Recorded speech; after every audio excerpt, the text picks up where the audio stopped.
سب ہو جاتی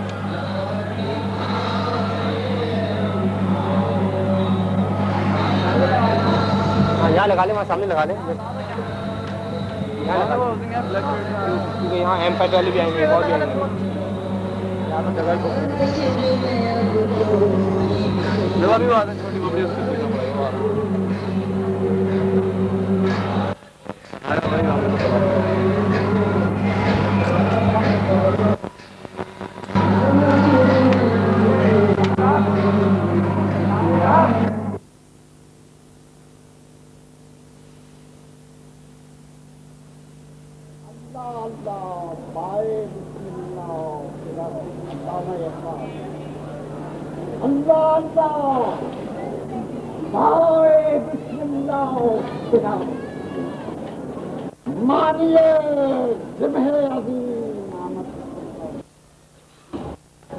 سرکار ہدایت امیر المومنین ابی بکر ابی صادق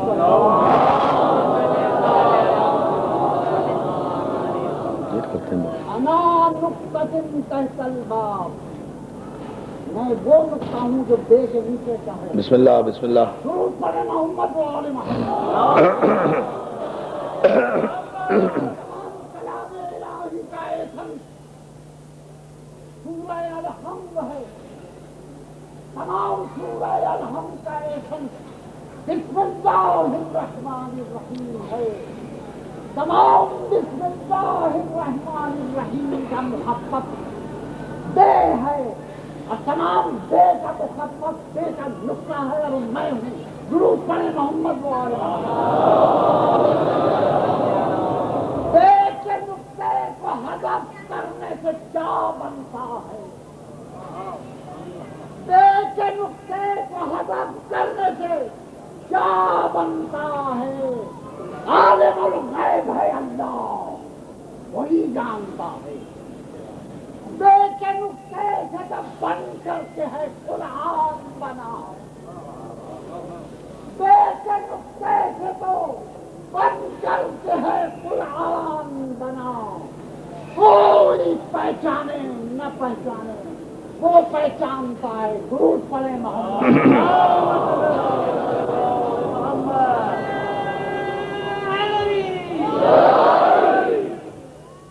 اعوذ باللہ من الشیطان اللعین الرجیم. بسم اللہ الرحمن الرحیم. الحمد للہ الذی لا یبلغ مدحتہ القائلون ولا یحصی نعماہ العدون ولا یؤدی حقہ المجتہدون. الذی لیس لصفتہ حد محدود ولا نعت موجود ولا وقت معدود ولا اجل ممدود. فطر الخلائق بقدرتہ ونشر الریاح برحمتہ ووتد بالصخور میدان ارضہ جلت عظمتہ. والصلاة والسلام والتحیۃ والاکرام علی سیدنا الممجد المصطفى الامجد المحمود الاحمد ابی القاسم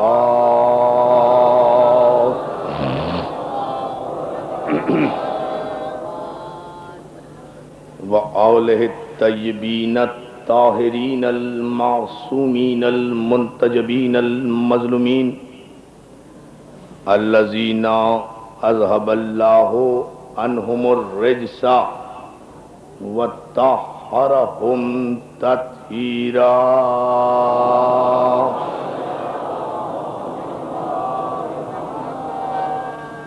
اما بعد فقد قال حق سبحانہ وتعالی فی محکم کتابہ الحکیم.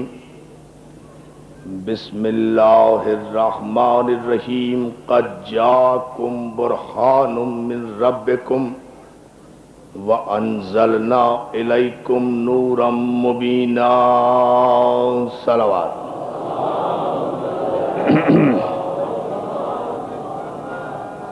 عزیزان محترم، عزاداران سید الشہداء، ماتم داران مظلوم کربلا، آپ کی مسلسل توجہات پر آپ کا شکر گزار ہوں۔ ماشاءاللہ آپ جس جذبہ ایمانی کے ساتھ، جس جوش عزاداری اور عقیدت کے ساتھ ان مجالس اعزا میں شرکت کر رہے ہیں، اس کی جزا یقیناً آپ کو بارگاہ معصومین سے عطا ہوگی۔ معصوم اور معجزہ ہمارا عنوان گفتگو ہے۔ 5ویں تقریر آپ کی نظر ہے، اور ان مجالس میں ہم بتدریج آپ کی سماعتوں کے سہارے آگے بڑھتے ہوئے معصوم کی تعریف اور معصوم کے فضائل بیان کرتے ہوئے جس بات پر سب سے زیادہ زور دے رہے ہیں وہ یہ کہ ملت مسلمہ کے لیے نہایت ضروری ہے کہ وہ عقیدہ معصوم پر یقین کامل رکھے،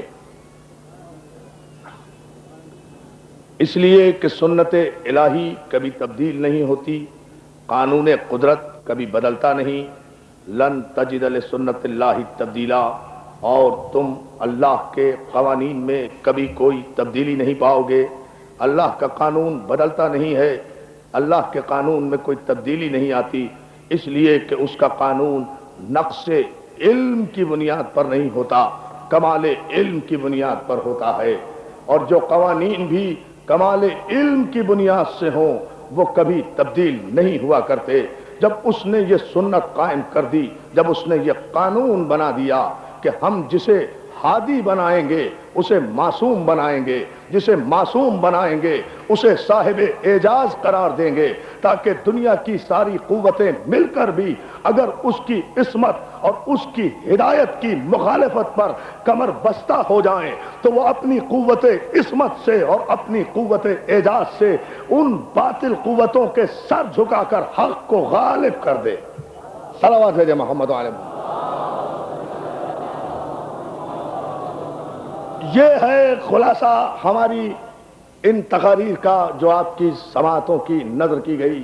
عزیزان محترم، کل ہم نے آپ کی خدمت میں عرض کیا تھا کہ قرآن مجید میں 14 مقامات پر معصوم کی تعریف کی گئی، 14 آیتیں معصوم کے لیے، اور 14 ہی الحمدللہ ہمارے معصوم ہیں۔ قرآن مجید میں 26 مقامات پر معجزے کا تذکرہ کیا گیا، 26 مقامات پر 21 صورتوں میں۔ توجہ ہے، لفظ معجزہ اپنے مختلف معنی میں ایک ہی اہمیت کے ساتھ 26 مقامات پر 21 صورتوں میں، اور یہ بھی عجیب اتفاق ہے کہ 26 معجزوں کا ذکر ہے 21 صورتوں میں، معجزے 26 ہیں، اور جن انبیاء کا نام قرآن میں لیا گیا یا جن کے طرف نشاندہی کی گئی وہ بھی یا 26 ہیں یا 28 ہیں۔ صلوات بھیجے محمد و آل محمد۔ یہ ہے وہ خلاصہ۔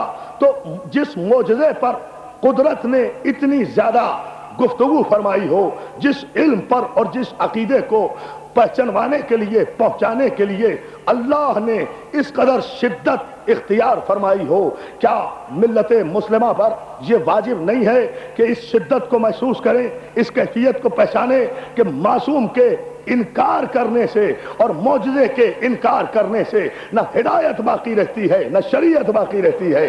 ہدایت بھی باقی ہے تو وجود معصوم سے ہے، اور شریعت بھی باقی ہے تو وجود معصوم سے ہے، اس کے علاوہ کوئی ذریعہ نہیں ہے۔ عزیزان محترم، معصوم موجود ہے تو ہدایت ہے۔ اب توجہ آپ کی، معصوم موجود ہے تو ہدایت ہے، معجزہ موجود ہے تو ہدایت ہے۔ ساری ملت مسلمہ متفقہ طور پر تسلیم کرتی ہے کہ قرآن معجزہ ہے، قرآن مجید کی ایک ایک آیت معجزہ ہے، قرآن مجید کا ایک ایک حرف معجزہ ہے، قرآن پیغمبر خاتم النبیین کا معجزہ ہے، سرکار ختمی مرتبت پر یہ نازل بھی ہوا تو بطور معجزہ نازل ہوا۔ اللہ اللہ، نہیں ایسے تو نہیں نا دوستو، ذرا سی آپ کو توجہ فرمانا پڑے گی۔ قرآن قلب پیغمبر پر نازل بھی ہوا تو بطور معجزہ نازل ہوا۔ ہم نے کل عرض کیا تھا کہ جس زمانے میں جیسی کیفیت رہی ویسا معجزہ عطا کیا، لوہے کی ضرورت ہے وہ معجزہ عطا کیا، جادو کی ضرورت ہے عصا کا معجزہ عطا کیا، مسیحائی کی ضرورت ہے عیسیٰ کو معجزہ عطا کیا۔ جیسے جیسے زمانے رہے، جن جن باطل قوتوں کی قوت اور طاقت رہی، ویسے ویسے خدا بند عالم نے معجزے عطا کیے اپنے ہادیان برحق کو، اپنے معصومین کو اسی اعتبار سے معجزے عطا کیے۔ لیکن جب سرکار ختمی مرتبت تشریف لائے، بڑی توجہ جان محترم، جب سرکار ختمی مرتبت تشریف لائے تو وہ دور عرب میں نہ جادوگری کا دور تھا، نہ مسیحائی کا دور تھا، نہ اصلاح سازی کا دور تھا۔ عرب کے قبائل اس زمانے میں دو ہی چیزوں پر ناز کیا کرتے تھے، دو ہی باتوں پر فخر کیا کرتے تھے۔ عربوں کو اپنے علم اور اپنے خطابت، اپنی فصاحت، اپنی بلاغت پر ناز تھا یا اپنی تلوار پر ناز تھا۔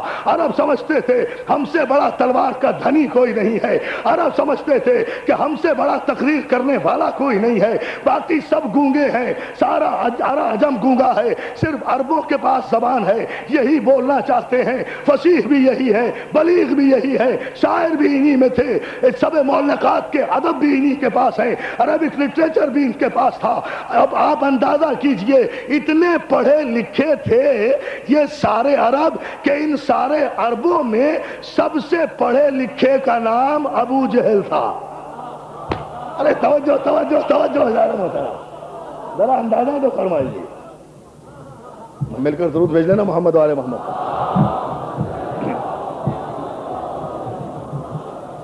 یہ سارے عرب اتنے پڑھے لکھے تھے، اتنے پڑھے، ذرا علم کا معیار تو دیکھیں، جن کا سب سے زیادہ پڑھا لکھا آدمی ابو جہل ہو، ان کا سب سے کم پڑھا لکھا آدمی کیا ہوگا؟ توجہ ہے آپ کی؟ سب سے زیادہ پڑھا لکھا آدمی ابو جہل کہلاتا تھا۔ یہ ان کے قصیدے خانہ کعبہ کے دروازے پر لٹکائے جاتے تھے اور پھر ان قصیدوں کا کمپٹیشن ہوا کرتا تھا، مقابلہ ہوا کرتا تھا، اس میں سے بہترین فصاحت و بلاغت کا جو مجموعہ ہوتا تھا قصیدہ، اس کا انتخاب کیا جاتا تھا۔ انتخاب کرنے کے بعد سال بھر تک اس قصیدے کی پوجا کی جاتی تھی، اس قصیدے کی پرستش کی جاتی تھی۔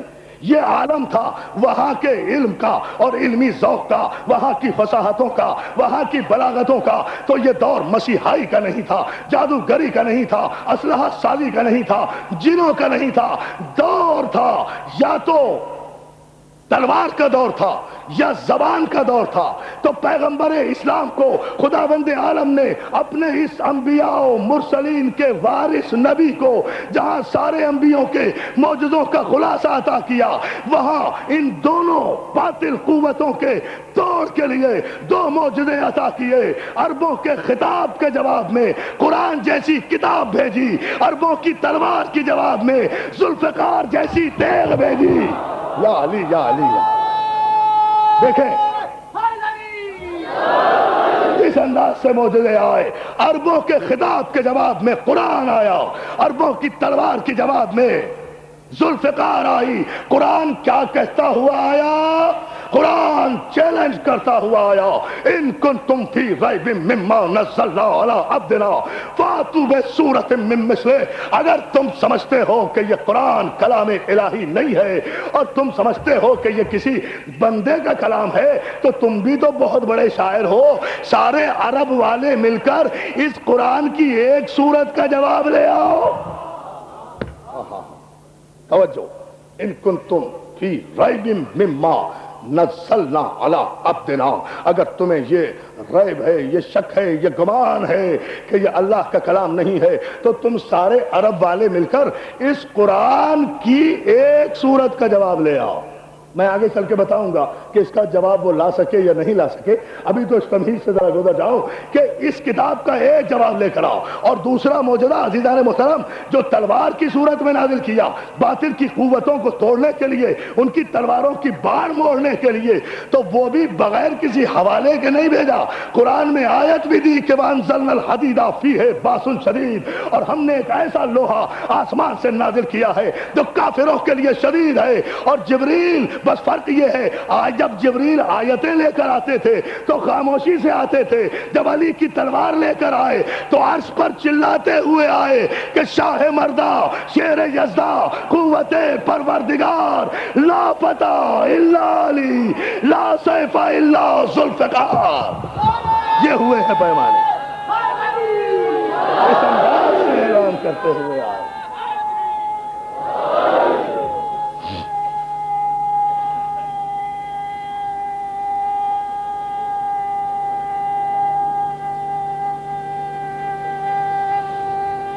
جیو مولا سلامت رکھے یا علی مدد کہنے والوں کو. عزیزان محترم توجہ ہے نا آپ کی.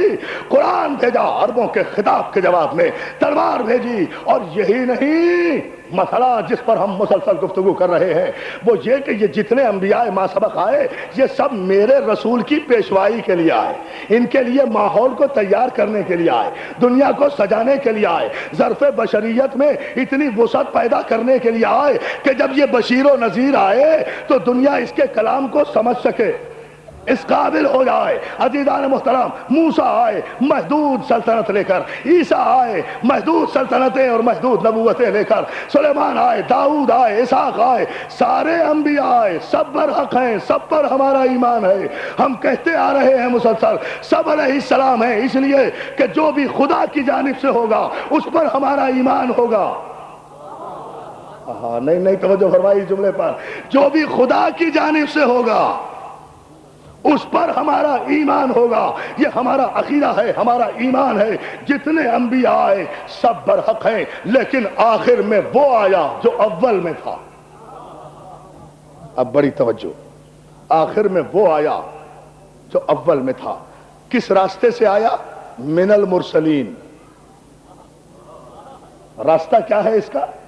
چینل کیا ہے اس کے آنے کا؟ سورہ یاسین میں ارشاد ہوا یاسین والفرقان الحکیم انکا من المرسلین. اے میرے سید و سردار تو من المرسلین ہے, تم من المرسلین ہے, معاذ اللہ من الکافرین نہیں ہے. تو یہ مرسلین سے آیا ہے, مرسلین سے آیا ہے. اے ہاشم کو, اے عبد المطلب کو, اے عبد مناف کو, اے عبد المطلب کو, اے عبداللہ کو, اے ابو طالب کو. کافر سمجھنے والے تاریخ کے مورخوں باز آ جاؤ ورنہ اس قرآن کی آیت کی زد میں آ جاؤ گے. یہ مرسلین سے آیا ہے, تم کافرین سے آئے ہو. بڑا عجیب فلسفہ ہے. چینل یہ ہے, چینل یا علی یا علی. اس آیت کی زد میں بلند آواز سے صلوات بھیجے محمد علیہ محمد.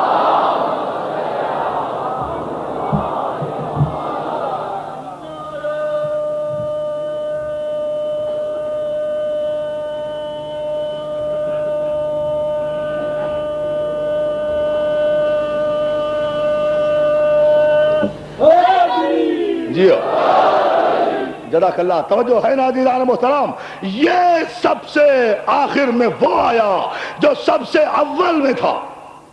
جو سب سے اول تھا وہ سب سے آخر میں آیا.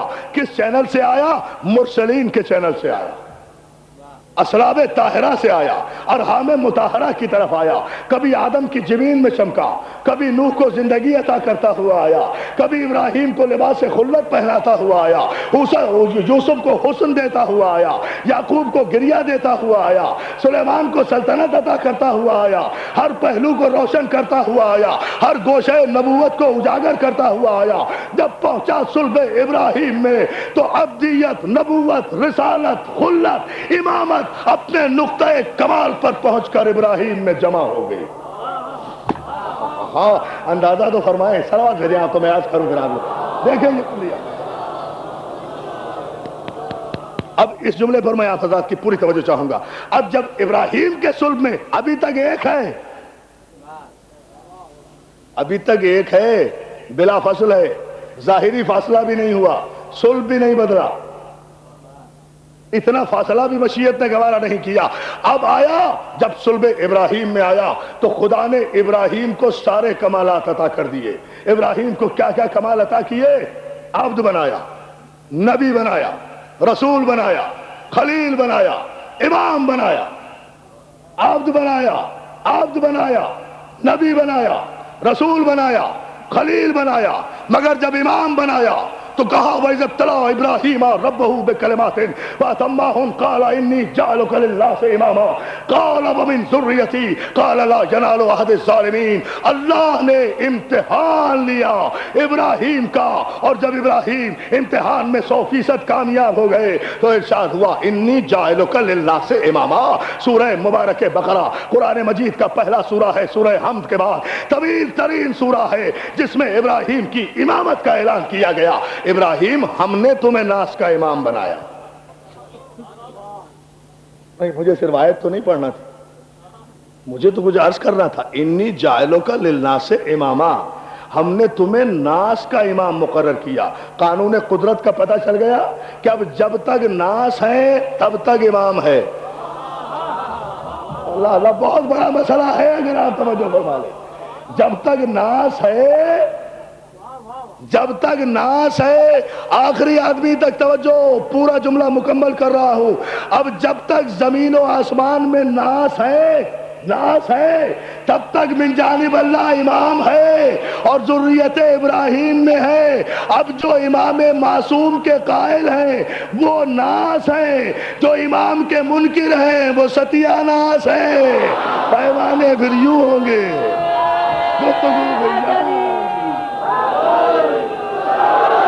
یا علی ایسے نہیں جی۔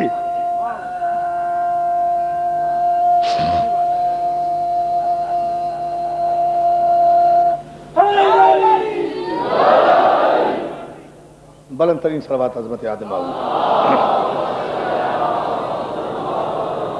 یہاں عبدیت بھی آئی، نبوت بھی آئی، رسالت بھی آئی، خلت بھی آئی، امامت بھی آئی۔ جب عہدہ امامت پہ ابراہیم پہنچے اور منزل امامت سے منصب امامت کی بلندیوں کو دیکھا، فوراً تمنا کی قال ومن ذریتی قال لا ینال عہد الظالمین۔ آواز قدرت آئی۔ ابراہیم اولاد کے لیے تمنا کر رہے ہو کہ یہ امامت تمہاری اولاد میں بھی جائے؟ یقیناً جائے گی، ہم نے تمہاری دعا قبول کی، لیکن جو ظالم ہوں گے وہ امام نہیں ہو سکتے۔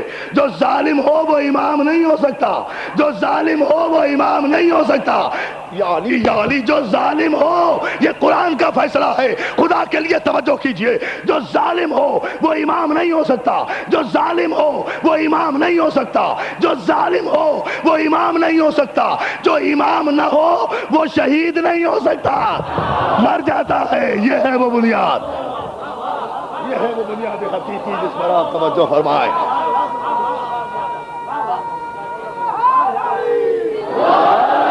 اس لیے کہ تمہاری ضروریت میں کوئی ظالم ہوگا ہی نہیں، اور جو ظالم تمہاری ضروریت میں ہوگا وہ تمہاری ضروریت میں نہیں ہوگا۔ ہم تو ضروریت میں رہنے ہی نہیں دیتے ظالم۔ صلوات بھیجنا محمد علیہ وسلم، ضروریت کو رہنے دو، ہے نا توجہ۔ قال ومن ذریتی قال لا ینال عہد الظالمین۔ ظالم جو ہوں گے ان تک ہمارا یہ عہد نہیں پہنچے گا، ان تک۔ یہ آپ نے دیکھا ابراہیم تک جب یہ نور ازل چل کر آیا تو ابراہیم عبدیت کے کمال پر گئے، نبوت کے کمال پر گئے، رسالت کی آخری منزل پر گئے، کمال ہی کمال طے کرتے گئے۔ ابراہیم کی سیر کمال ہے جو انہیں منزل خلت تک لے گئی۔ سیر کمال، سیر کمال ہے جو منزل خلت تک لے گئی۔ اور بڑی عجیب مماثلت ہے ابراہیم میں اور ابراہیم کے بیٹے محمد میں، بڑی مماثلت ہے۔ آپ دیکھتے جائیں، معصوم میں مماثلت ہوتی ہے چونکہ جنس ایک ہوتی ہے نا، نور ایک ہوتا ہے نا۔ کتنی مماثلت ہے عزیزان محترم۔ جناب ابراہیم کا چچا آزر، چچا، باپ نہیں۔ اس تاریخی غلط فہمی کو دور کرے میرے سننے والے۔ یہ تاریخ کے مورخ کو اب تک باپ اور چچا میں تمیز نہیں ہوئی، باپ اور چچا میں تمیز نہیں ہوئی۔ ہر نبی کے باپ کو اپنے باپ کے آئینے میں دیکھتے ہیں نا، توجہ ہے نا عزیزان محترم؟ مسئلہ یہ ہو گیا ہے، الجھن یہ ہو گئی ہے۔ یہ عجیب علماء اکرام کی موجودگی میں کہہ رہا ہوں عزیزان محترم، یہ عجیب منزل فکر ہے۔ ابراہیم کے باپ آزر نہیں ہے، چچا ہے۔ ابراہیم کے باپ جناب طارق مومن ہے، مومن تے الف رے خے، آزر نہیں۔ علامہ اقبال جیسے پڑھے لکھے آدمی کو بھی غلط فہمی ہوئی، آپ ابراہیم پہ سر اور پدر آزر ہے، انہوں نے بھی یہ مسئلہ کہہ دیا۔ تو اب کیا آپ شکوہ کس سے کریں؟ اتنے پڑھے لکھے آدمیوں کو بھی جب اتنی تاریخی غلط فہمی ہو جائے تو پھر حشرات الارض سے تو شکوے کی کوئی گنجائش ہی نہیں رہتی۔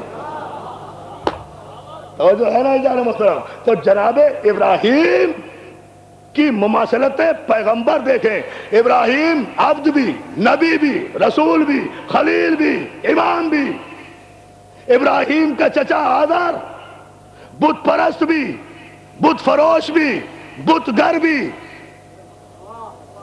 بت بناتا بھی ہے، بت بیچتا بھی ہے، بتوں کو پوجتا بھی ہے، بت گر بھی، بت فروش بھی، بت پرست بھی۔ چچا ادھر محمد عربی کا چچا ابو لہب بت پرست بھی، بت فروش بھی، بت گر بھی۔ بڑی عجیب منزل ہے۔ اب یہاں ایک جملہ کہنے جا رہا ہوں عزیزان محترم، یہ عجیب منزل فکر ہے کہ ابراہیم کے چچا نے اذیتیں دی ابراہیم کو، اور محمد کے چچا نے اذیتیں دینے کی کوششیں کی۔ وہ تو خدا نے انتظام کر دیا تھا اپنی امانت کا۔ ابو طالب جیسے چچا کی پناہ میں رکھ کر، ابو طالب صلوات میں دینا محمد آل محمد کا، ابو طالب جیسے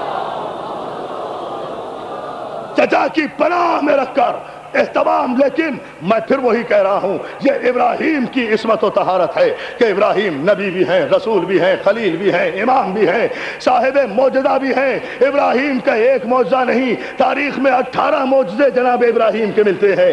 معصوم بھی ہے، صاحب معجزہ بھی ہے، لیکن ایک جو سب سے بڑا معجزہ ان کا پیش کیا جاتا ہے وہ یہی پیش کیا جاتا ہے نا کہ نمرود نے آگ کے شعلے بھڑکوائے، آگ کے شعلے بھڑکے، منجنیق میں ابراہیم کو بٹھایا، منجنیق میں بٹھایا، آگ کے شعلوں کے حوالے کر دیا۔ ابراہیم آگ میں پہنچے، اطمینان سے بیٹھے، آگ ابراہیم کے جسم سے مس ہوئی، خدا کی آواز آئی، یا نار کونی بردم و سلام علی ابراہیم، اے آگ سلامتی کے ساتھ ابراہیم پر ٹھنڈی ہو جا۔ پوری توجہ، میں سارے عالم اسلام سے اور محمد رسول اللہ کا کلمہ پڑھنے والے شہدائیان مصطفیٰ سے مخاطب ہوں، اپنے نبی کی شان دیکھو۔ ابراہیم کے جسم سے آگ مس ہوئی تو ٹھنڈی ہوئی، آگ مس ہوئی تو ٹھنڈی ہوئی، خدا نے حکم دیا تو ٹھنڈی ہوئی۔ یہ میرا محمد مصطفیٰ ہے کہ ادھر آمنہ کی گود میں آیا، ادھر 1000 سال سے آتش کدے فارس میں جو آگ جل رہی تھی فوراً گل ہو گئی۔ یہ ابراہیم کی منزل کہ منجنیق میں بیٹھ کر آگ کے شعلوں میں جائیں تو آگ ٹھنڈی ہو۔ یہ محمد کا معجزہ کہ دنیا میں آئے تو آگ ٹھنڈی ہو۔ پیمانے دیکھیں حضور،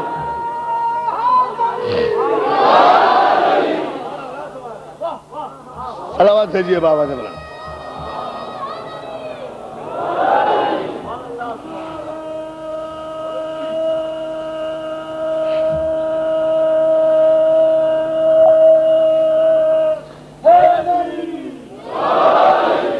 بلند ترین صلوات مل کر یہاں سے وہاں تک محمد آل محمد۔ عزیزان محترم، اب اس مرحلے سے ہم سرسری تو نہ گزریں گے اور نہ اپنے سننے والوں کو گزرنے دیں گے۔ یہ تو سارے سیرت نگاروں نے لکھا نا، سب نے لکھا کہ ادھر سرکار خطی مرتبہ دنیا میں تشریف لائے، آغوش آمنہ میں ادھر یہ چاند چمکا، ادھر آتش کدے فارس ٹھنڈا ہو گیا۔ 1000 سال سے جو آگ جل رہی تھی وہ ٹھنڈی ہو گئی۔ اس کے آنے پر، اس کے مس ہونے پر نہیں، علی یا علی یا علی، اس کے آنے پر یہ آگ سے مس نہیں ہوا، ادھر یہ آیا ادھر آگ ٹھنڈی ہوئی، آگ نے ٹھنڈا ہو کر گواہی دی کہ اب جو بھی اس کے دامن میں آ گیا وہ آگ سے محفوظ ہو گیا۔ اب جسے آگ نہ جلا سکے سمجھ لو رحمت محمدی میں ہے، اور جسے آگ جلا کے خاک کر دے یا علی یا علی یا علی۔ ارے آپ توجہ نہیں کر رہے، ہم جہاں گفتگو کر دیکھتے جائیں۔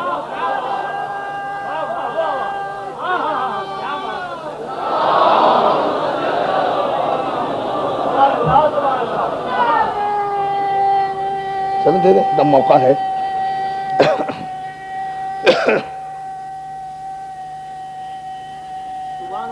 دیکھیے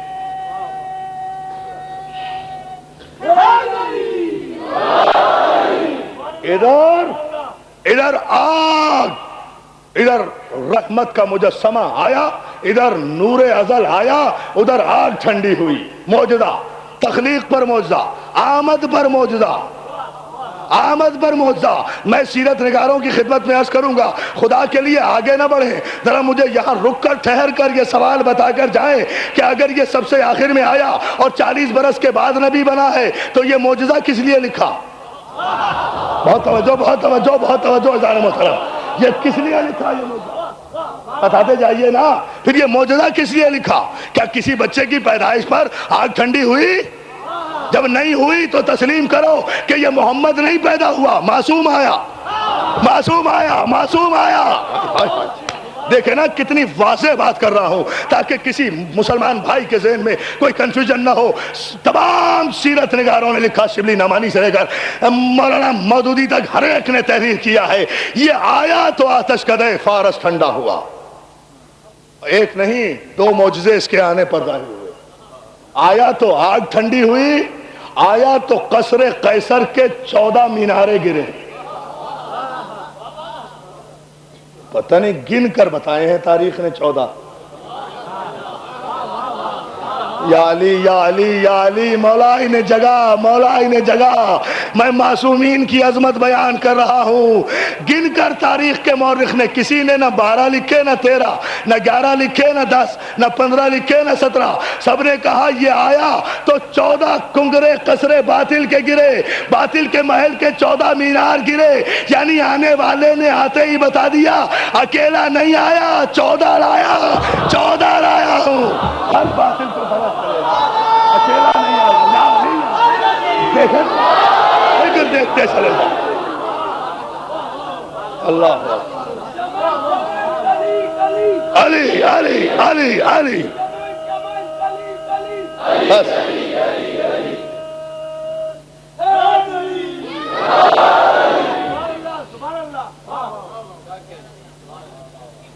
سلامت۔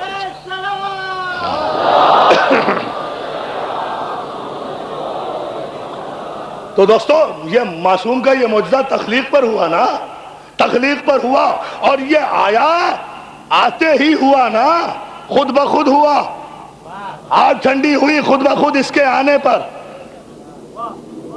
باطل کے محلات کے مینارے گرے اس کے آنے پر، میناروں نے گر کر بتایا کہ محمد نہیں آیا، معصوم آیا، آگ نے ٹھنڈا ہو کر بتایا کہ بشر نہیں آیا، نور آیا، بشر نہیں آیا، نور آیا، بشر نہیں آیا، نور آیا۔ نور آ جائے تو نار کو بجھنا پڑتا ہے۔ نار کی شرافت یہ ہے کہ وہ نور کو نہیں جلاتی۔ میں نار کی شرافت پڑھ رہا ہوں، آپ سن رہے ہیں نہ سمجھے؟ میں بھی نہیں کہتا دوبارہ سلمان بھیج دیں آپ محمد علیہ کو، مجھے کیا ہے نا توجہ عزیزان محترم۔ یہ آیا تو آتش کدے فارس ٹھنڈا ہوا، یہ آیا تو قصر قیصر کے 14 مینارے گرے، گر کر بتایا کہ نور آیا ہے، معصوم آیا ہے، نور آیا ہے، معصوم آیا ہے۔ اب فلسفہ کہاں گیا کہ 40 برس کے بعد بنے؟ اب فلسفہ کہاں؟ دوستو مسئلہ یہ نہیں ہے، مسئلہ صرف یہ ہے کہ دنیا نے کوششیں یہ کی ہے، معصوم سے دور رہ کر یہ چاہا کہ معصوم کو سمجھ لیں، معصوم سے دور رہ کر معصوم سمجھ میں نہیں آتا۔ یاد رکھو، معصوم کو معصوم سے سمجھو، نور کو نور سے سمجھو۔ نور کو نور سے سمجھو، معصوم کو معصوم سے سمجھو، شریف کی تعریف شریف بتائے گا، یا علی یا علی یا علی یا علی یا علی، شریف کی تعریف شریفوں سے پوچھو، معصوم کی تعریف معصوم سے پوچھو۔ یہ اس کے آنے پر ہوا۔ اب آپ پھر دیکھیں، نہیں دو کیوں، تیسرا معجزہ لو اور یاد آیا۔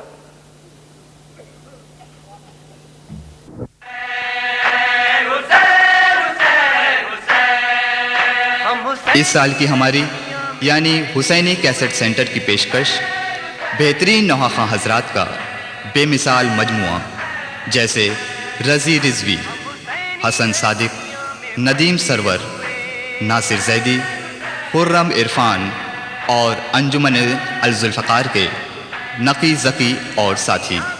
ان کے علاوہ ہمارے یہاں دیگر نوحہ حضرات اور ذاکرین اکرام کی آڈیو اور ویڈیو نیز کمپیکٹ ڈسک یعنی سی ڈیز بھی دستیاب ہیں۔ تو ہمارا پتہ آپ تمام حضرات کو یاد ہی ہوگا، حسینی کیسٹ سینٹر 6062 حضرت عباس اسٹریٹ، نیئر خوجہ جامع مسجد یعنی خوجہ مسجد کے بالکل قریب، حضرت امام حسین چوک، ممبئی 400009 اور ٹیلی فون 3722969۔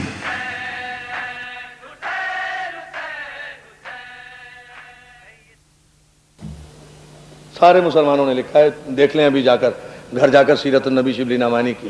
یہ آیا تو آتش کدہ فارس ٹھنڈا ہوا، یہ آیا تو قصر قیصر کے 14 مینارے گرے، یہ آیا، جب یہ آیا تو جناب حلیمہ کی بکریوں نے دودھ میں زیادتی کر دی۔ دیکھیں ہم اس روایت کو مانیں یا نہ مانیں، لیکن آپ کی تاریخ میں لکھا ہوا ہے۔ بات ہم یہ نہیں کہ اگر ہم استدلال کر رہے ہیں تو ہم اس روایت کو مانتے ہیں۔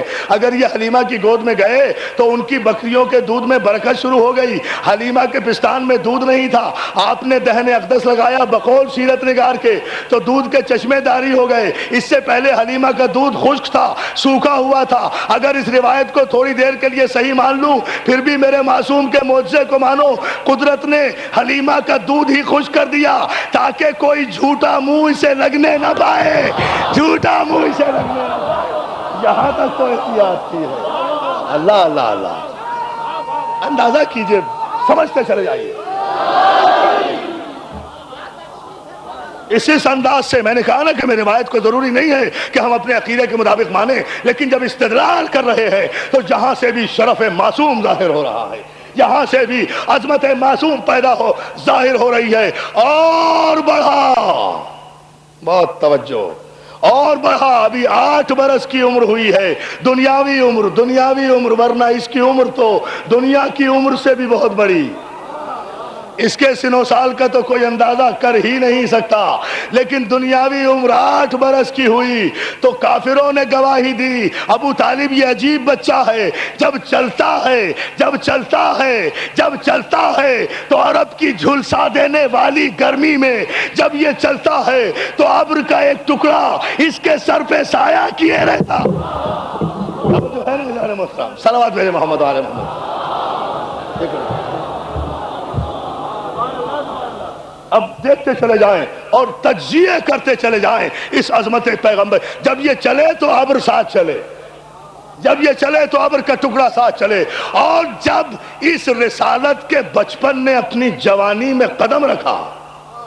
دوستو بس ساری یہ تمہید سمجھ لیجئے، جتنی دیر میں نے گفتگو کی ہے اس تمہید پر بنیاد ہے اس جملے کی، جو کچھ میں نے اب تک آپ کو زحمت دی ہے۔ اسی کے لیے آج کی مجلس مخصوص ہے، اسی منزل پر گفتگو کو لانا چاہتا تھا۔ جب اس کے بچپن نے جوانی میں قدم رکھا اور اب کے قبائل میں جھگڑا ہوا، جھگڑا کاہے پر ہوا؟ حجر اسود کی تنصیب پر۔ دیکھتے جائیں، فعل معصوم، حجر اسود کی تنصیب پر جھگڑا ہوا۔ سارے قبائل جھگڑا کرنے لگے، ہر قبیلہ کہتا ہے یہ پتھر ہم نصب کریں گے۔ ریکنسٹرکٹ ہوا تھا خانہ کعبہ اور اس کی دیوار کا کچھ حصہ تو حجر اسود کو نکالا گیا تھا، اسے دوبارہ نصب کرنے پر جھگڑا ہو رہا تھا، سارے قبیلوں میں تلواریں نکل آئیں، ہر ایک چاہتا تھا یہ پتھر ہم نصب کریں، ہر ایک چاہتا تھا، تلواریں نکل آئیں، خون کا اندیشہ تھا، غارت گری کا اندیشہ تھا۔ ابھی اعلان رسالت نہیں ہوا، ذہن میں رہے، ابھی تو یہ آمنہ کا چاند عرب کے کافروں سے صادق و امین کا لقب خراج میں لے رہا ہے۔ خراج میں لے، ایک جملے پہ توجہ کریں، خراج میں لے رہا ہے یہ لقب، ابھی اعلان رسالت نہیں کیا۔ پوچھا کیوں جھگڑا کر رہے ہو قبیلے والوں؟ کہا حضور حجر اسود نصب کرنا ہے۔ کہا اس میں جھگڑے کی کیا بات ہے، صبح آ جانا، جو سب سے پہلے خانہ کعبہ میں داخل ہو وہ حجر اسود کو نصب کر دے۔ وہ بھی ایسی اس خاموشی اور اس انداز سے اور اس ادب کے ساتھ واپس چلے گئے، اس لیے کہ کہنے والا صادق بھی تھا، امین بھی تھا۔ ایسا نہیں محترم، ذرا اندازہ کیجئے نا، کہنے والا صادق بھی تھا۔ کہا اس میں جھگڑے کی کیا بات ہے، صبح آ جانا اور جو داخل ہو سب سے پہلے خانہ کعبہ میں فیصلہ ہو جائے گا۔ صبح ہوئی، اب دیکھیں، مجھے اب آپ ایک بات بتائیے کہ نئی بات عرض کر رہا ہوں، اللہ کی قسم دعویٰ کر کے کہتا ہوں اس منبر کی قسم کہ یہ لاجک ابھی تک کسی نے پیش نہیں کی۔ واقعہ آپ نے سنا ہوگا مگر میں آپ کی توجہ چاہوں گا۔ بھئی ہم میٹرک سے اور بی اے تک اور ایم اے تک یہ پڑھتے چلے آ رہے ہیں، حجر اسود کو نصب پر جب جھگڑا ہوا تو حضور نے فیصلہ کیا۔ فیصلہ کیا کیا؟ جملہ سب نے پڑھ لیا ہوگا، بڑے بڑے سیرت نگار کی نگاہ ہی نہیں گئی اس پر۔ کہا جو سب سے پہلے معجزہ بتا رہا ہوں، شادی آپ کے بھی ذہن میں نہیں یہ بات، سنیں تو صحیح نا، حافظ صاحب کے بھی ذہن میں نہیں، مجھے پتا ہے نا۔ دیکھیں، غور کریں اس پر۔ بھئی اس میں جملہ کیا ہوا؟ بھائی صبح آ جانا اور سب سے پہلے جو خانہ کعبہ میں سورج کی پہلی کرن کے ساتھ داخل ہو، اسے حق ہے کہ وہ حجر اسود کو نصب کرے۔ اس میں بات کیا تھی؟ ارے لوگ ساری رات وہیں بیٹھ جاتے، گھر جانے کی کیا ضرورت تھی؟ سورج نکلنے کا انتظار کرتے رہتے، پہلی کرن نکلتی، سب بھاگنے دوڑنے میں تیز تھے، جلدی سے خانہ کعبہ کی دیوار کے نزدیک آ کر کھڑے ہو جاتے اور آ کر یہ شرف حاصل کر لیتے۔ آخر تاریخ کا مورخ سرسری کیوں گزر گیا؟ پوری توجہ دوستو، سب مورخین نے لکھا کہ سب سے پہلے خانہ کعبہ کی دیوار کے نیچے آفتاب رسالت پہنچا ہے، سورج کی پہلی کرن کے ساتھ، سب بعد میں پہنچے۔ کیوں؟ کیا ایمرجنسی ہو گئی تھی؟ کیا کسی جنازے میں رک گئے تھے؟ کیا جلدی ہو گئی تھی؟ جلدی پہنچ جانا چاہیے تھا۔ اتنا بڑا شرف جس پہ تلواریں نکال رہے تھے، پیغمبر سے پہلے پہنچتے، کیوں نہیں پہنچ سکے؟ عزیزان محترم، اب عرض کر رہا ہوں مولا کی عطا کے ساتھ پہنچ کیسے سکتے تھے؟ امین نے کہا تھا کہ سورج نکلنے کی پہلی کرن کے ساتھ جو پہنچے گا وہ حجر اسود کو نصب کرے گا۔ سورج ان کے بس میں کہاں تھا؟ پیغمبر جب تک کعبے میں پہنچا نہیں، سورج نے چہرہ دکھایا نہیں، وہ سمجھتے رہے یہ ہے وہ۔ آئیے تاریخ کے فیصلے مولا آپ کو سلامت رکھے۔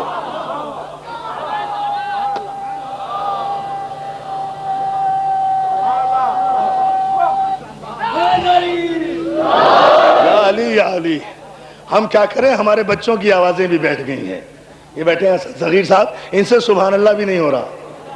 عالم یہ، ہم 20 مجلسیں پڑھ چکے ہیں اب تک مسلسل، اور ان بچوں سے نعرے نہیں لگ رہے۔ نعرے حیدری، صلوات بھیجے بابا بلند محمد و آل محمد۔ فکر دیکھی آپ نے؟ بھئی سورج نکلنے کی جب شرط رکھی تھی تو کوئی بھی پہنچ سکتا تھا نا، شرف حاصل کرنا تھا، لیکن نہیں، سب کے لیے سورج چھپا رہا، سب سمجھتے رہے اندھیرا ہے۔ سورج چلا معصوم کی تعمیل میں، جتنے قدم معصوم بڑھا اتنے قدم سورج بڑھا۔ جہاں معصوم نے کہا وہاں رکا، جہاں معصوم نے کہا وہاں جھکا۔ جب چہرہ نہ دکھایا، معصوم نے کہا اب پہلی کرن دکھا، تو محمد حجر اسود کے قریب تھے۔ اور وہ لوگ جو سورج کو ساری رات انتظار کرتے رہے کہ اب نکلے، کب نکلے، جب نکلے، انہوں نے دیکھا تو آفتاب رسالت کو دیکھا، آفتاب رسالت کو دیکھا، ساری رات سوتے رہے، ساری رات انتظار کرتے رہے۔ اب اس جملے پر آپ توجہ فرما لیں، یہ تو وہ فکر ہے جو ہم نے پیش کی، جو مولا نے عطا کی، لیکن اس منزل پر ہم آپ کی ذرا سی توجہ اور چاہیں گے۔ یہ کتنا عجیب مقام ہے عزیزان محترم، اللہ رے تدبر پیغمبر، اللہ رے بصیرت پیغمبر۔ جھگڑے کی کوئی بات نہیں ہے، میں پہنچ چکا ہوں سب سے پہلے، نصب تو کروں گا میں معاہدے کے مطابق۔ اچھا، اس زمانے میں کافر تھے مگر بے غیرت نہیں تھے۔ معاہدے کی خلاف ورزی نہیں کرتے، خدا کی۔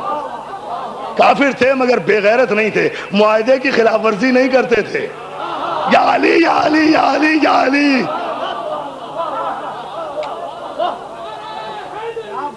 جیو جیو۔ ہاں حضور، بالکل بالکل جینٹلمین پرومس ہے، بالکل۔ عبداللہ کے بیٹے آپ ٹھیک کہہ رہے ہیں، آپ ونر ہیں، آپ سب سے پہلے آئے، آپ کو حق ہے۔ اور پھر آپ سے زیادہ صادق کون ہے، آپ سے زیادہ امین کون ہے؟ اور توجہ تو فرمائیں اس جملے پر۔ بس ٹھیک ہے، آپ ہیں، کہا نہیں، میں مسلمانوں کے لیے رحمت بن کر نہیں آیا، میں عالمین کے لیے رحمت ہوں۔ میں محروم تمہیں بھی نہیں کروں گا۔ اپنے دوست سے ابا اتاری، چادر بچھائی، حجر اسود کو اپنے ہاتھ سے اٹھا کر اس چادر میں رکھا، کہا سارے قبیلے اس چادر کے کونے پکڑ لو، اٹھا کر تم چلو، نصب میں کر دوں گا۔ سارے قبیلے خوش ہو گئے، سارے قبیلوں نے چادر کے کونے پکڑے، پیغمبر اسلام نے حجر اسود کو اٹھایا، خانہ کعبہ میں اپنے دستے مبارک سے نصب کر دیا۔ اب جب سے پیغمبر نے حجر اسود کو اپنے ہاتھوں سے کعبے پر نصب کیا ہوا ہے، اس وقت سے لے کر آج تک تو کسی مولوی یا مفتی کی یہ جرت نہیں ہوئی، اے حاجیو اس پتھر کو کیوں چومتے ہو، اسے کیوں بوسہ دیتے ہو، اسے کیوں چومتے ہو؟ ارے کیوں نہ چومے جس پتھر پر پیغمبر کے ہاتھ آ جائے۔ آہا، توجہ اللہ اللہ، اندازہ فرمائے، عجیب فلسفہ ہے دوستو۔ بھائی اور کیا فضیلت ہے حجر اسود کی؟ مولانا سید احمد صاحب قبلہ بیٹھے ہیں، مولانا جعفر عابدی صاحب، ان سے پوچھیں کیا فضیلت ہے صاحب اس پتھر میں؟ ویسے بھی کوئی خوبصورت پتھر نہیں ہے، وہ کالا پتھر ہے حجر اسود۔ خوبصورتی کیا ہے اس میں؟ کوئی سنگ مرمر کا ہے، کوئی ہیرا ہے، کوئی ڈائمنڈ ہے، کوئی جویلری کی کوئی قسم ہے، کیا ہے؟ پتھر ہے بس، پتھر بھی کالا، ایک تو پتھر وہ بھی کالا، اور سارے گوروں کو کہتا ہے اللہ میاں اس کالے سے جا کے منہ رگڑو۔ اللہ اللہ، اندازہ تو کرے نا، عجیب فلسفہ ہے۔ حضور ایسا یا نہیں؟ ہاں، بڑے بڑے خوبصورت، بڑے بڑے چاند چہرے والے لوگ اس کالے سے جا کے منہ رگڑتے ہیں۔ پوچھا میں نے مولانا سے، مولانا یہ اتنے خوبصورت آدمی، حسین آدمی، ٹماٹر جیسے آپ، یہ آپ کالے پتھر پہ منہ کیوں رگڑ رہے تھے؟ کہ جی کالے سے نور آ رہا تھا۔ بات توجہ توجہ، میں نے کہا گورے چہرے پر کالے سے نور آ رہا تھا۔ ارے کہنے لگے پتھر کا کمال نہیں ہے، نور کے ہاتھ مس ہو گئے۔ یا علی یا علی یا علی حیدری۔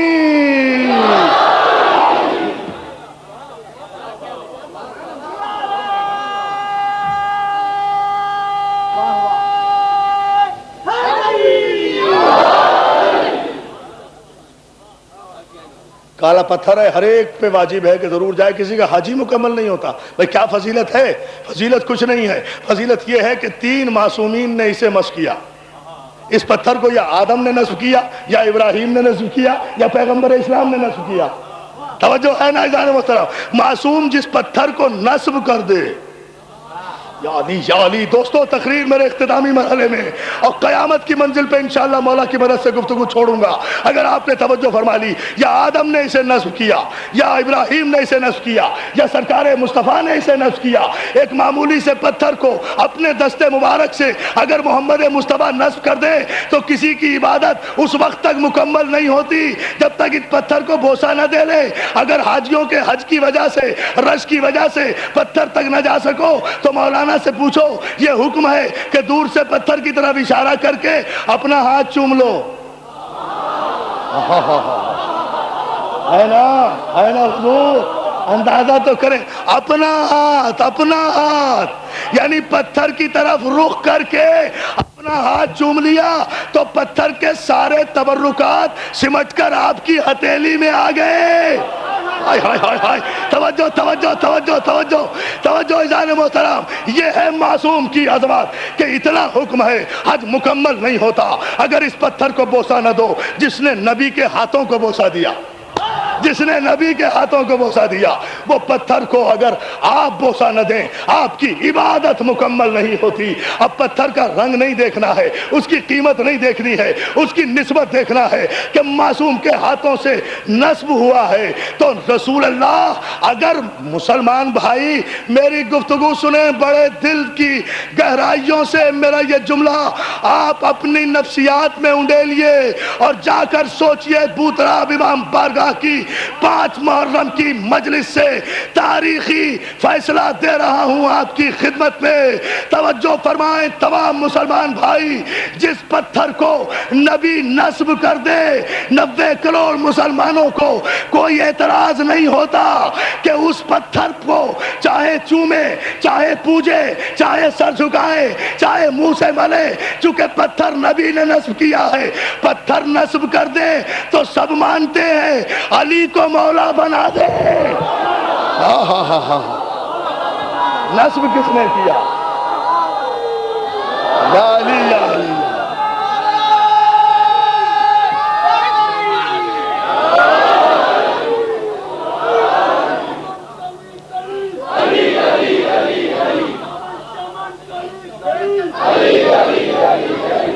حضور بات تو بلند آواز سے دوستو.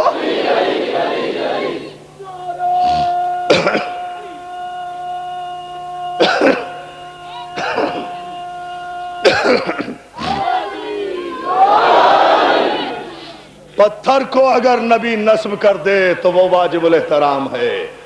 تو جس ابو تراب کو علی نصب کرے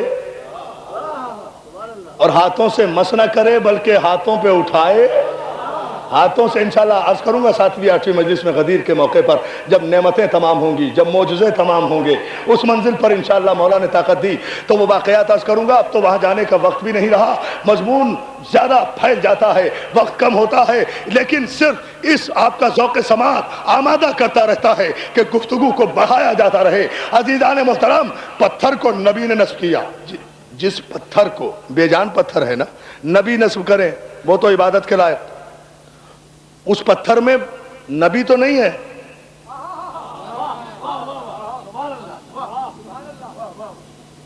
بتائیے اگر 50,000 کے مجمع میں سے 3 آدمی کہیں سبحان اللہ تو میری کیا حالت ہوگی؟ میں دوبارہ یہ جملہ کہوں گا؟ کہہ ہی نہیں سکتا.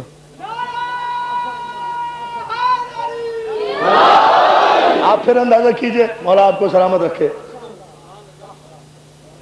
جس پتھر کو نبی نے نصب کیا ہے، دیکھیں بڑی علمی انداز میں اس کو سنیں اور اس کا ایک نتیجہ میں دے رہا ہوں آپ کی خدمت میں.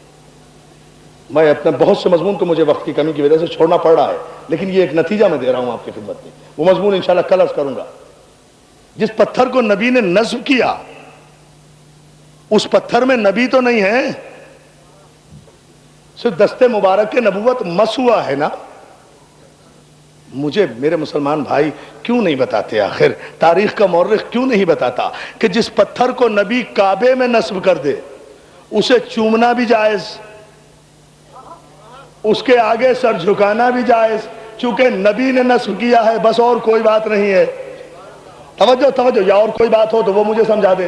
نبی نے مس کیا ہے تو جس پتھر کو نبی نے اپنے ہاتھوں سے مس کیا اس کے آگے تو سر جھکانا جائز نہیں، واجب. اور جس مزار اور قبر میں خود نبی لیٹا ہوا ہو، توجہ توجہ توجہ، اللہ اکبر، بڑا عجیب فیصلہ ہے.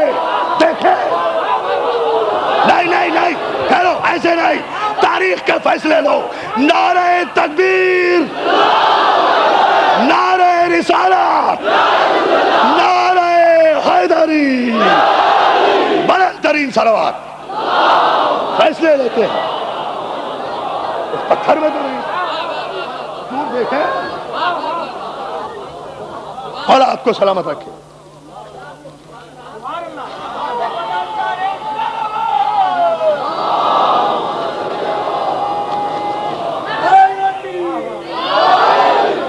اور جو ہے نا عزیزان محترم، بھئی اس پتھر میں نبی تو نہیں لیٹا ہوا، جو پتھر نبی کے ہاتھوں سے، میں سمجھتا ہوں سال بھر یاد رہے گا یہ جملہ میرے سارے مسلمان بھائیوں کو، آپ میرا پورا عشرہ بھول جائیں گے لیکن فکر کی یہ منزل نہیں بھولیں گے جہاں مولا کے صدقے سے اس وقت پہنچا ہوں، کہ جس پتھر کو نبی مس کر دے اسے سر جھکانا واجب، اس کے سامنے سر جھکانا واجب، اسے چومنا واجب، اس کا ادب واجب، اس کا احترام واجب، اور جس قبر میں، جس مزار میں، جس روزے میں نبی لیٹا ہوا ہو، اگر میں وہاں سر جھکانے کے لیے جاؤں تو بدعت، حرام۔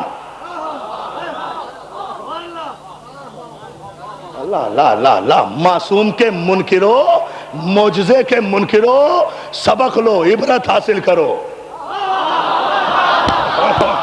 توجہ توجہ توجہ، حد ہوتی ہے معصوم کی توہین کی،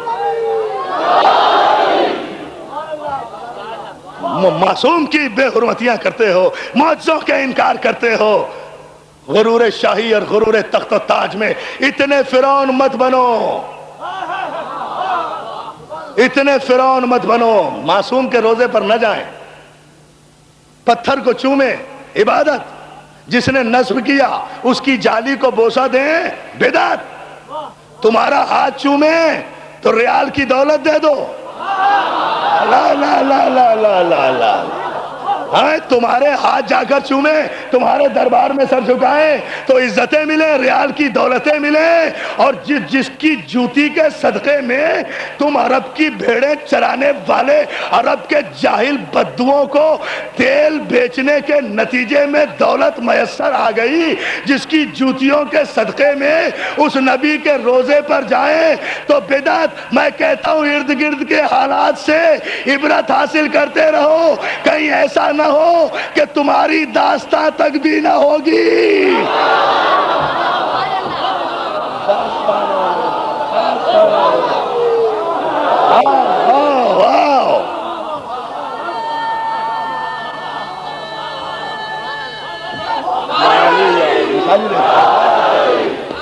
نہیں صاحب بولا سلامت رکھے آپ بھائی۔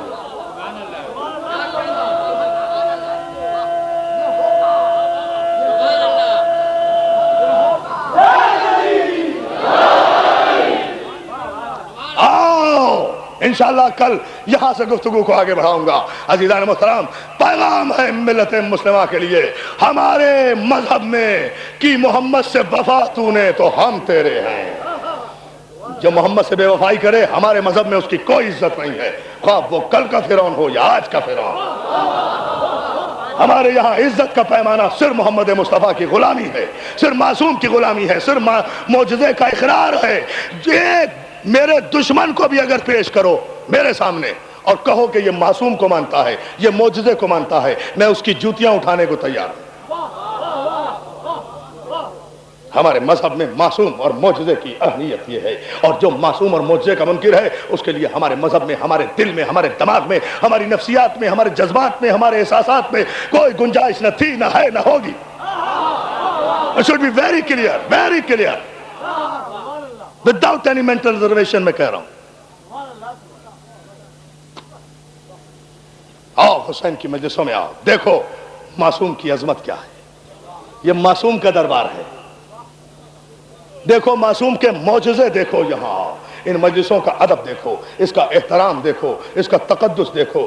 کوئی خیال نہیں ہے ہمیں یکم محرم سے اب تک کہ دنیا میں کیا ہو رہا ہے، ہمیں خیال ہے کہ عزاداری ہو رہی ہے، حسین کا تذکرہ ہو رہا ہے، حسین کی مجلس ہو رہی ہے۔ عزاداران حسین، مصائب سے پہلے یہ ضروری اپیل کرنا چاہتا ہوں، یہ مجلسیں ہماری پہچان ہیں، یہ مجلسیں ہماری شرگ حیات ہے، یہ عزاداری ہمارے عزت و ناموس کی ضمانت ہے۔ اس عزاداری کے تقدس اور اس عزاداری کا بھی بڑی اچھی بات کہہ رہے تھے میرے کچھ ساتھی آتے ہوئے گاڑی میں، کہ جس طرح نماز کے ارکان ہیں نا، اسی طرح عزاداری کے بھی ارکان ہیں۔ بڑی خوبصورت بات تھی، جس طرح نماز کے ارکان ہیں نا، وضو یوں کرو، قبلہ رخ یوں ہو، کھڑے یوں ہو، قیام یوں کرو، قعود یوں کرو، سجدہ یوں کرو، بیٹھو یوں، سلام یوں کرو، سلام یوں پھیرو، اب علیحدہ ہو، اسی طرح سے مجلس کے بھی آداب ہے، یہ بھی حسین کی نماز ہے۔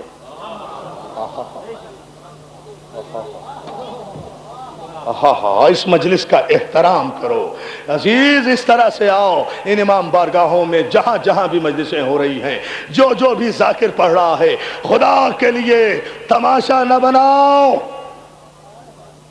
دوسروں کے ہاتھوں میں نہ کھیلو۔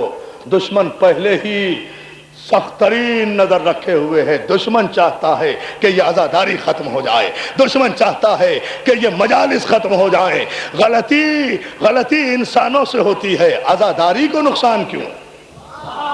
توجہ ہے نا عزیزان محترم، عزاداری کے تقدس کا خیال رکھو، عزاداری کے احترام کا خیال رکھو، احترام مجلس باقی رہے، احترام منبر باقی رہے، احترام ذاکر باقی رہے۔ جتنے ذاکرین پڑھ رہے ہیں کراچی میں، مولا سب کی عزتوں کی حفاظت کرے، سب واجب الاحترام ہیں، سب حسین کا پرسہ دل لے رہے ہیں، سب حسین کا پرسہ آپ کو دے رہے ہیں، سب کا احترام، سب کی عزت جو حسین کی عزاداری میں مصروف ہیں، جتنے ماتمی ہیں ان کا احترام، جتنے مجلسی ہیں ان کا احترام، جتنے رونے آ رہے ہیں ان کا احترام، جو فرش عزا بچھا رہے ہیں ان کا احترام، جو مجلس کر رہے ہیں ان کا احترام، جو مجلس کرا رہے ہیں ان کا احترام، جو سوزخانی کر رہے ہیں ان کا احترام، جو ذاکری کر رہے ہیں ان کا احترام۔ دنیا میں تماشا نہ بناؤ، اس لیے کہ یاد رکھو شیعہ قوم اگر زندہ ہے تو صرف عزاداری کی وجہ سے زندہ ہے۔ اگر عزاداری کا احترام باقی نہیں رہا تو میں جملہ کہہ رہا ہوں کہ عزاداری کا انکار بالکل ایسا ہی ہے جیسے کوئی معصوم اور معجزے کا انکار کر دے۔ صلوات بھیجو محمد وعلی محمد۔ یہ 2 دن سے جو کچھ شہر میں ہو رہا ہے افسوسناک ہو رہا ہے، یہ نہیں ہونا چاہیے۔ جو کچھ نشتر پارک میں ہوا، جو کچھ کھارا در میں ہوا، یہ مناسب نہیں ہے۔ احترام کرو حسین کے ذاکر کا۔ اپنی صفوں میں کوئی اختلاف ہے گھر میں آ کر گفتگو کرو، اندر آ کر بات کرو، حضور آپ نے یہ کیوں کہا، یہ کیسے کہا، یہ مناسب ہے یا نہیں ہے۔ اس کی ذمہ داری ہے ذاکر کی کہ وہ آپ کی تشفی کرے۔ وہ یہ کوئی طریقہ نہیں ہے ہم نہیں پڑھنے دیں گے، ہم نہیں آنے دیں گے۔ ارے کس قبیلے سے تعلق رکھتے ہو؟ توجہ توجہ توجہ توجہ، کس قبیلے سے تعلق رکھتے ہو؟ ہم نہیں پڑھنے دیں گے، ہم نہیں۔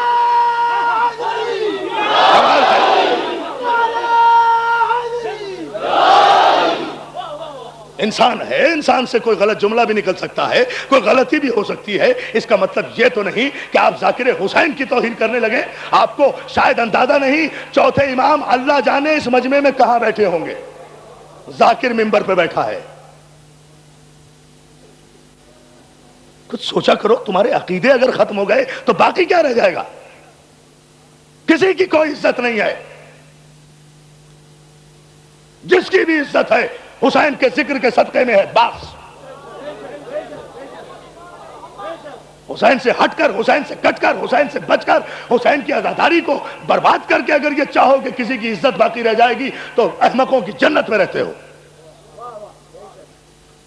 خدا کے لیے سمجھو، ہوش کرو، بالکل ہی لاوارثوں کی طرح زندگی بسر مت کرو۔ تمہارا وارث موجود ہے جو تمہیں دیکھ رہا ہے، تمہاری نیتوں کے حال سے واقف ہے، تمہاری ذہنیتوں کے حال سے واقف ہے۔ دنیا مذاق اڑا رہی ہے، دنیا تماشا دیکھ رہی ہے، اور ہم ہیں کہ ہمارا نہ کوئی پوچھنے والا ہے، نہ ہمارا کوئی سننے والا ہے، نہ ہمارا کوئی کہنے والا ہے۔ یاد رکھو تحفظ عزاداری ہماری شرگ حیات ہے۔ تحریک تحفظ عزاداری کو فروغ دو اور اس عزاداری کو باقی رکھو۔ یہ کوئی اختلاف اگر ہے تو اسے گھر میں بیٹھ کر طے کرو۔ شریف لوگ، اور آپ تو شیعہ ہیں، مومن ہیں، علی کے ماننے والے ہو، سید زادے ہو، اولاد علی و رسول ہو۔ غیر مسلم اور غیر مہذب قومیں اب اپنے ڈرائنگ روموں میں بیٹھ کر بڑے بڑے مسئلے حل کر رہی ہے۔ آپ ساری بہادری اپنوں پہ دکھا رہے ہیں، بڑے بہادر ہیں، بڑے بہادری کی بات ہے۔ یہ بہادری ہے، یہ بہادری ہے، یہ کوئی بہادری نہیں ہے۔ میں تو کہتا ہوں کوئی اس بات کو ذرا سوچ کر دیکھے، خدا کی قسم معراج ہے اگر منبر پہ موت آ جائے، معراج ہے میری زندگی کی، آئے اور کوئی گولی مارے، میری تو تمنا ہے کہ اس منبر پہ موت آئے۔ اس سے بڑی زندگی اور کیا ہوگی؟ اس سے بڑی زندگی اور کیا ہوگی؟ اس لیے کہ ذکر کرتے کرتے اگر موت آ جائے، میرا ایمان ہے خدا کی قسم، مولا حسین کی قسم، عباس کے علم کی قسم کھا کر کہہ رہا ہوں کہ میں جب اس منبر پر آتا ہوں تو یہ کہہ کر آتا ہوں، فاطمہ زہرا میں کچھ نہیں ہوں، تیرے بیٹے کا ذکر کرنے جا رہا ہوں، تو جانے تیرا بیٹا جانے۔ یہ ایمان ہونا چاہیے کہ یہاں بطول آئی ہے، یہ ایمان ہونا چاہیے۔ اور فاطمہ زہرا کی بارگاہ وہ ہے جہاں فرشتوں کو بھی بغیر اجازت کے آواز بلند کرنے کا حق نہیں ہے، تو آپ کی اور میری حیثیت کیا ہے؟ ہاں، یعنی ہم اپنے ہر عقیدے کا انکار کیے جا رہے ہیں اور پھر کہتے ہیں ہم شیعہ ہیں۔ اگر یہاں معصومین آتے ہیں تو یہاں سانس بھی ادب سے لو۔ بطول کو پہلے ہی بہت زخم دوسروں نے دیے ہیں، ضروری ہے کچھ اور زخم لگانا؟ اگر کسی امام بارگاہ میں آج مجلس نہیں ہوئی، ذاکر نہیں پہنچا، وہ اس کی غلطی، نہیں پہنچا، لیکن وہاں فاطمہ تو پہنچی ہوں گی نا، تکلیف نہیں ہوئی ہوگی بطول کو؟ کہاں ہے میرے بچے کا ذکر کرنے والا؟ بابا آپ نے کہا تھا کہ خدا ایک قوم پیدا کرے گا، بابا یہ ہے وہ قوم۔ خدا کے لیے میں تم سے ہاتھ جوڑ کے اپیل کر رہا ہوں، ایسا نہ کرو، تماشا نہ بناؤ۔ ہاں، فاطمہ زہرا نہیں کہیں گی اپنے بابا سے بابا یہ ہے وہ قوم، یہ آپس میں جو ایک دوسرے کے گریبان پکڑ رہی ہے، یہ ہے وہ قوم، یہ جو مجلسیں اجاڑ رہی ہے، یہ ہے وہ قوم۔ بابا اس کے انتظار میں اب تک جنت میں نہیں گئی۔ کمال ہے، عجیب ہے، اس کے انتظار میں اب تک جنت میں نہیں گئی۔ بابا بابا مجھے دنیا نے تھوڑے زخم دیے ہیں جو یہ زخم دینے پر مجھے آ گئے ہیں۔ ارے فاطمہ کا پہلو بھی زخمی ہے، کلیجہ بھی زخمی ہے۔ فاطمہ کہاں کہاں روئے، کسے کسے روئے، ایک بطول بیٹی اور اتنے زخم۔ 5 دن سے تو فاطمہ کربلا میں رو رہی ہے، عزادارو اپنے مقتل سے جگہ صاف کر رہی ہے، حسین کے اپنے بالوں سے حسین کے مقتل کی جگہ صاف کر رہی ہے۔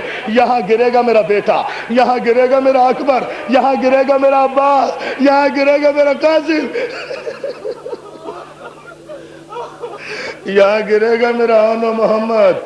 عزادارو خدا کے لیے عزادارو ذرا سوچو، آج محرم کی 5 تاریخ ہے، آج ہم جناب زینب کے بچوں کا ذکر کریں گے، آج ہم آن و محمد کا تذکرہ کریں گے، آج ہم آن و محمد کا تذکرہ کریں گے۔ عزادارو کون آن و محمد؟ بس اتنا سن لو کہ آن و محمد پہ رونا اس لیے بہت ضروری ہے کہ زینب نے آن و محمد کا پرسہ نہیں لیا۔ علی کی بیٹی آن و محمد پہ روئی نہیں۔ جب 11 محرم کو لٹ کر یہ قافلہ چلا اور گنج شہیدہ سے گزرا تو ہر شہید کی لاش پہ وارث موجود تھا۔ کربلا کے گنج شہیدہ میں 2 بچوں کے لاشیں ایسے تھے جن پہ کوئی رونے والا نہیں تھا۔ حمید ابن مسلم کہتا ہے میں نے دیکھا کہ ان بچوں پہ کوئی رونے والا نہیں، تو میں نے پوچھا مولا سجاد کیا ان بچوں کی ماں مر گئی؟ جزاک اللہ جزاک اللہ جزاک اللہ جزاک اللہ، یہی حق ہے رونے کا۔ کیا ان بچوں کی ماں مر گئی؟ سید سجاد کہتے نہیں بھائی، ان بچوں کی ماں میری پھوپھی زینب ہیں، مگر انہوں نے اپنے بھائی سے وعدہ کیا ہے کہ سب رنج و علم صبر کے میزان میں تلیں گے، یہ بال تو بھیا تیرے لاشے پہ کھلیں گے۔ حسین میں کسی کو نہیں روں گی۔ عزادارو آج کی تاریخ مخصوص ہے، جناب آن و محمد سے زینب کے چھوٹے چھوٹے بچے اجازت دی، حسین نے لے کر آئے۔ حسین ماں نے چھوٹے چھوٹے پٹکے باندھے، چھوٹے چھوٹے نیمچے لگائے، سروں پہ امامے باندھے۔ حسین نے اون کو سوار کیا، عباس نے محمد کو سوار کیا، جعفر طیار کے پوتے، حیدر کرار کے نواسے۔ لے لیں اب آپ سانس، کہنا ہے مجھے ایک جملہ، دکھانا ہے حسین کا معجزہ۔ اگر برداشت کر سکیں آپ یہ جملہ، حسین نے اون کو سوار کیا، عباس نے محمد کو سوار کیا، دونوں روانہ ہوئے۔ راستے میں شیروں کے بیٹوں نے مشورہ کیا، بھیا ہم تو جعفر طیار کے پوتے ہیں نا، ہم تو حیدر کرار کے نواسے ہیں نا بھیا ایسا کرتے ہیں آج تاریخی جنگ لڑیں، تم علی کی طرح لڑو، میں جعفر طیار کی طرح لڑوں۔ تم نانا کے جوہر دکھاؤ، میں دادا کے جوہر دکھاؤں، میں دائیں طرف جاتا ہوں تم بائیں طرف جانا، اور بھیا جب تک دریا نہ آ جائے ملیں گے نہیں۔ جزاک اللہ جزاک اللہ جزاک اللہ جزاک اللہ۔ عزیزدارو، فوج میں ہلچل مچی، زینب کے شیر بگڑ گئے، میمنے کو میسرے پہ، میسرے کو قلب لشکر پہ، الٹتے پلٹتے میدان خالی ہو گیا، دیکھا دریا پر دونوں بھائی جا کر کھڑے ہو گئے، فوج آدھا میں شور ہوا۔ میری ماں بہنیں یہ جملہ سنیں، اللہ تمہارے بچوں کو سلامت رکھے، جب دریا کی ٹھنڈی ہوا آئی تو عزیزدارو ایک مرتبہ دونوں بھائیوں نے آپس میں ایک جملہ کہا، کاش سکینہ کی مشق لے آتے۔ کیا پرسہ دے رہے ہیں آپ، کیا پرسہ دے رہے ہیں آپ، یہ ہے پرسہ۔ فاطمہ زہرا دعائیں دے رہی ہوں گی آپ کو۔ عزیزدارو یہ جملہ سنیں، کاش سکینہ کی مشق لے آتے۔ عزیزدارو اتنے میں شور اٹھا، ارے زینب کے بچوں نے دریا پہ قبضہ کر لیا۔ یہ آواز خیمے میں پہنچی، ساری سیدانیاں اکٹھا ہوئی، زینب کے قریب آ کر کہتی ہے، شہزادی مبارک، شہزادی مبارک ہو، تیرے بچوں نے دریا پہ قبضہ کر لیا۔ علی کی بیٹی کہتی ہے، اے بیبیوں مجھے مبارکباد نہ دو، دعا کرو کہیں میرے بچے پانی نہ پی لیں۔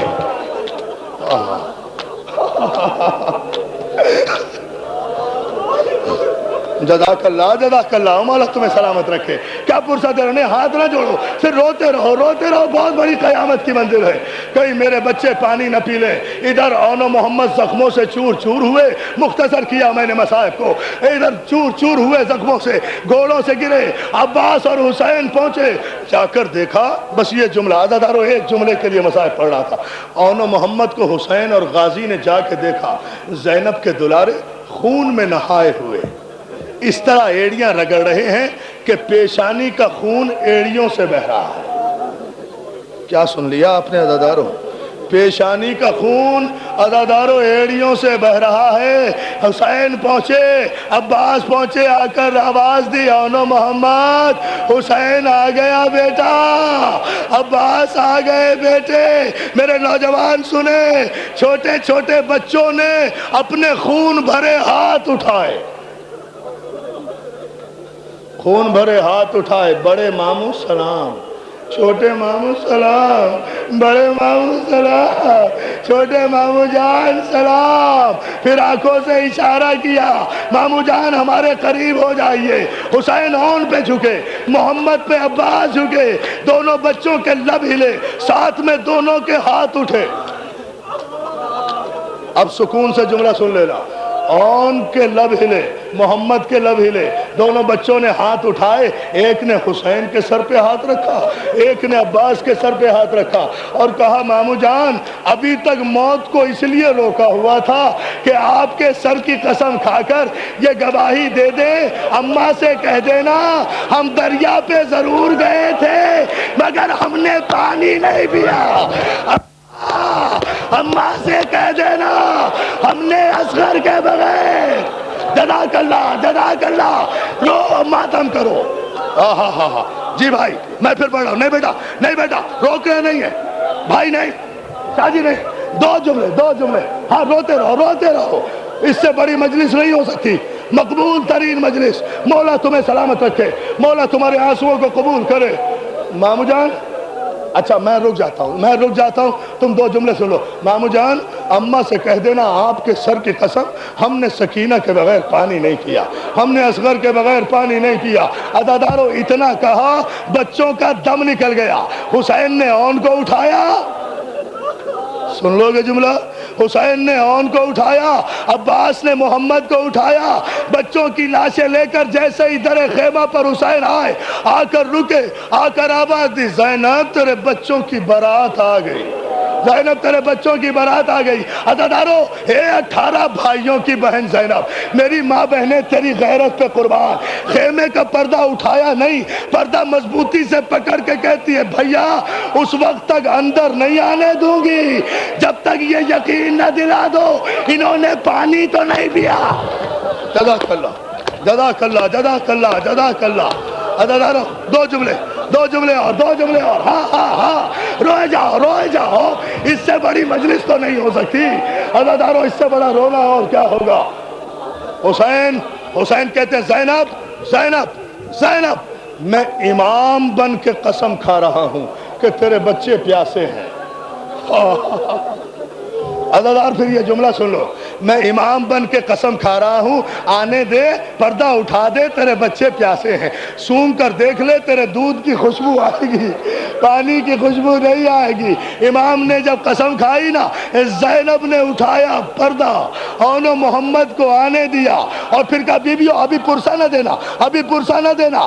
آواز دی، بیٹا علی اکبر ادھر آ، اکبر ادھر آ،